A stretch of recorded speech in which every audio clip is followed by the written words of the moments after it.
પ્રમાણપત્ર અંગે રાજ્ય સરકારે એક મહત્વપૂર્ણ નિર્ણય કર્યો છે। આવકનું પ્રમાણપત્ર હવે ઓનલાઈન પણ કઢાવી શકાશે।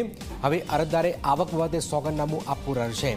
ખોટી માહિતી આપનાર વિરુદ્ધ કાયદાકીય કાર્યવાહી પણ થશે।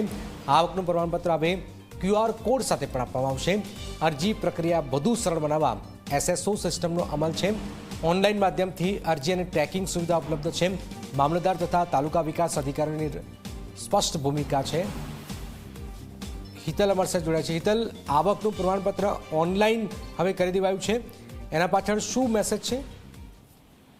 જી જેને ચોક્કસ એવું કહી શકાય કે આવકનું પ્રમાણપત્ર લેવામાં સરળતા થઈ જાય, કારણ કે જે મહત્વનું જે એક ડોક્યુમેન્ટ છે એ ડોક્યુમેન્ટ તરીકે આવકનું પ્રમાણપત્ર હોય છે અને તેના કારણે લોકોને લેવામાં મુશ્કેલી પડતી હોય છે। ક્યાંક ને ક્યાંક ભ્રષ્ટાચાર પણ આચરવામાં આવતો હોય એ પ્રકારની વસ્તુઓ થતી હોય છે અને નિવારવા માટે રાજ્ય સરકાર દ્વારા આ પરિપત્ર કરવામાં આવ્યો છે। સામાજિક ન્યાય અને અધિકારીતા વિભાગ દ્વારા કરાયેલા પરિપત્રમાં સેલ્ફ ડેક્લેરેશન એટલે અરજી કરનારે પોતાની આવકનું ડેક્લેરેશન કરવું પડશે એ ફરજિયાત કર્યું છે।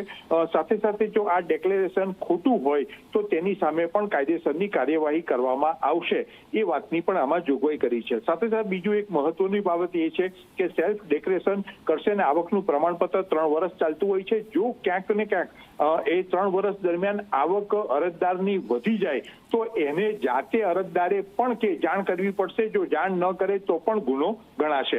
એટલે આ પ્રકારની એક મહત્વની જોગવાઈ કરી છે। સાથે સાથે શહેરી વિસ્તારમાં મામલતદાર અને ગ્રામ્ય વિસ્તારમાં તાલુકા ને જવાબદારી સોંપી છે। એટલે એ અધિકારીઓની પણ જવાબદારી આમાં ક્યાંક ને ક્યાંક ફિક્સ કરવાનો પ્રયત્ન કરાયો છે। એટલે ક્યાંક એવું કહી શકાય કે આવકનો દાખલો ખોટો ન નીકળે અને સાચા જે દાખલા છે એ દાખલા સરળતાથી નીકળી શકે એ માટેની આ જોગવાઈ છે, જેના માટે ઓનલાઈન પણ આ સિસ્ટમ ઊભી કરવામાં આવી છે। જી જનાબ, બિલકુલ એક મોટી ખબર હિતલ આપી રહ્યા છે ગાંધીનગરથી। આવકનું પ્રમાણપત્ર હવે ઓનલાઈન કઢાવી શકાશે।